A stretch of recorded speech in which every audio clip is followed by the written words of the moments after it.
Welcome back, ladies and gentlemen, to Star Station. Spawning in the top left position as the pink Zerg player from Team Evil Geniuses. It is Stephano, who's currently down 1-0 in this best of three to this gentleman in the southeast, the red Terran player. From Millennium, it is forGG.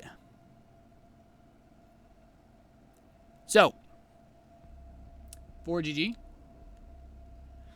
he kind of just beat Stephano's face in that last game. It was pretty tough. The Reapers did a lot of damage. forGG, funnily enough, was a player in Wings of Liberty, and even still in Heart of the Swarm, is a player that's just kind of known for greed, blind greeds of sorts. But playing with the Reaper, not only giving him scouting, but doing a lot of damage to Stephano, which is just, it's something that happened a lot in the beginning of Heart of the Swarm. I think in Heart of the Swarm, it was like, if you lost only 1 or 2 drones, you were considered good. You considered, you know, like, that was okay. A lot of players would lose 1 or 2 drones, even in, like, the top-end Korean leagues. But now it's kind of become, if you lose a few Zerglings, then you're a little bit behind because you can't get map control as quickly when your speed finishes. Or if you lose any drones, it's like, well, that's just not good. But forGG managed to grab 3 at the start of the last game. So good on him. And this map is no stranger to fast Reaper play. This simply is a good Reaper map. So let's find out, I guess, how he's going to be able to bring this back, because this gas is a little bit faster. I think Stephano might just open up speedlings just to be safe. I don't know. It's not the fastest speed possible, so the Reaper will still have an opportunity to attack, but he could at least stop it from getting out of hand. So Reaper is about to pop. Hatchery will complete relatively soon as well, and that spawning pool is also going to be done soon. Could just go for really, really fast roaches, I guess, rather than speed, but I'd be impressed if he went roaches this quickly. That'd probably be a sign that he's taking this game more seriously than he likes people to think. But here comes the Reaper. Command Center is, of course, being built behind this, back in the natural of forGG. So, immediately gets to work attacking the cocoon of the egg. And he sees a drone. Stephano immediately extractorizes it. And the lings are out. So it doesn't look like forGG will do anywhere near as much damage as he did in the last map. This is definitely a better opening for Stephano. And he has the gas as well. So that's pretty good. That's pretty good. This Reaper won't do anything. The second Reaper will be able to maybe jump around a bit more. It all comes down to the queen control from Stephano. And, oh, he's getting forced back. These Reapers are getting on top of the drones. Spore. The lings are coming in. Stephano still hasn't lost any drones just yet. He's dancing. There's 1 drone dead. But forGG, just 1 drone. Much, much, much better than the last game still. But forGG's not done yet. He's going to continue to be annoying. He has a 3rd command center on the way. He has his factory and reactor complete as well. And he is just really just trying to brutalize Stephano. A couple of these drones are still very weak. Gets a 2nd drone kill. Looking for 3. Not just yet. That Zergling speed is still about 10 seconds away. So it's not easy. And he hasn't killed either of these Reapers, man. Reapers, that health regen can be so annoying when you're dealing with them in the early phase of the game. And he's starting to wall off now. Just getting ready. Building those Hellions back at home. Stephano pushing out tons of drones. So he lost 2 drones. It could have been a lot worse. Certainly could have. But the command center's done. By that I mean the 3rd command center. So forGG once again finds himself not really being punished for his absurd amount of greed. And well, I guess you gotta do what you gotta do. But 3rd hatchery is now coming in. Evolution chamber. Stephano can still do his thing. He's just going to be in a much better position economically. He's already in a really good economic position.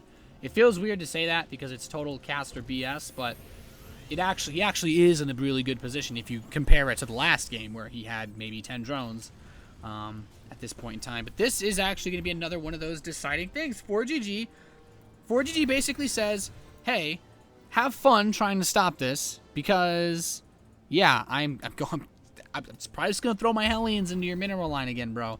He does have speedlings, so that's nice. No Roach Warren yet. He's got Evo Chambers. He's not using them to wall off, though, which is a bit interesting. The Queens are going to try to fight these Reapers and Hellions. Doing some decent damage. Gets the Reaper kill, which is nice. The Reaper's the only one of those units that heals over time. And the Hellions, ooh, trying to get the surround on him. Not able to grab too much. Oh, forGG's micro, pretty solid. Only loses one Hellion. Trades for what I think was a pretty reasonable amount. But keep in mind that Stephano still has drones, so he's already in a better spot than the last game. And forGG, just he's doing him. Very late engineering bays, but very quick 3 barracks setup. What forGG has is a Terran setup that allows you to be really greedy, and you delay your upgrades, but you get the economy and the production to survive almost anything. Almost any type of attack. And he's actually getting a Baneling nest with 1/1. And I'm starting to wonder...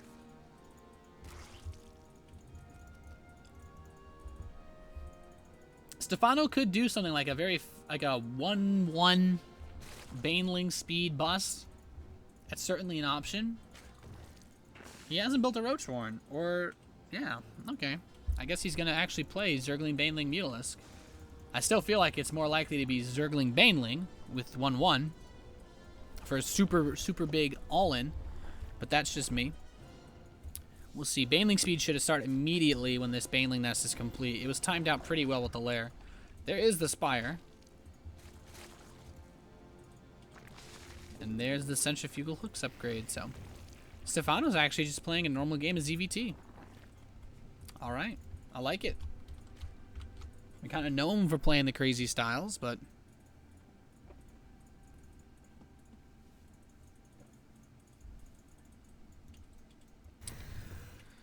There's still 5 Hellions on the map. These Hellions, they did not die, but they were not repaired either, so the Zerglings should be able to kill them pretty easily once they get to them. If they get to them. One Hellion gets separated from the pack and chewed apart. The rest continuing to micro. He's microing his little heart out. forGG loses. He's got almost no Hellions left. Yeah, that's going to be it for his Hellions. Just one more after. Well, I guess no, he's... Okay, yeah, just one more, and that one's pretty much going to die. Double medevac drop, though. He's pulled the Zerglings to far yonder lands. And that third base is under attack. Where are the Banelings for Stephano? He doesn't have anything that can actually kill these Marines all choked up like this. He has to wait for the Banelings. The Queen is here as well. They're the Banelings, but not really hitting anything. And forGG, he's in a good position behind this mineral line. He's just got a lot of Marines. The Zerglings will be able to clean this up thanks to their upgrade advantage. There's still a couple Marines. That is annoying. So he didn't lose so many drones, which is actually really, really good. The fact that Stephano still has this many drones is a testament to, yeah, it cost me a lot of Zerglings, but now I'm going to get Mutalisks out. Now I'm going to continue to push everything else out that I really like. So why not? And let's see where it goes from here. forGG, Biomine, standard setup. Stephano has played versus this a cajillion times, at least in his Heart of the Swarm pro gaming career. This is all any Terran player does. Very, very few deviations. So forGG kind of has to be you know, how do I say, extra aware of Stephano's strategy. That's basically what I'm getting at is Stephano can do some weird stuff. forGG is not going to deviate from the standard. One scan to pick off some creep tumors. He's moving these Marines down, scans, grabs another tumor. And forGG's trying to set himself up for this parade push. He's got Marines rallying across the map. Widowmine's not doing too much. The Mutalisks are here, though. He can start to snipe away at some of these Widow mines. And he's actually just going to dive right on top of absolutely everything. The Baneling's not getting the greatest connections, though.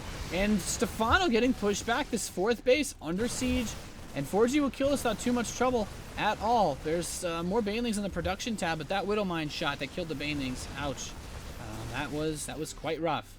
Stephano's having a difficult time establishing his 4th base. This is the crucial moment in Terran versus Zerg. The 4th base means almost everything.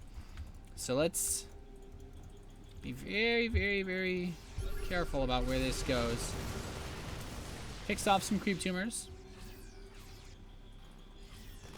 4th command center on the way for forGG. 2-2 is going to be done relatively soon. Starting Blue Flame. forGG's taking a note out of Bravo's book. Wow, I'm impressed.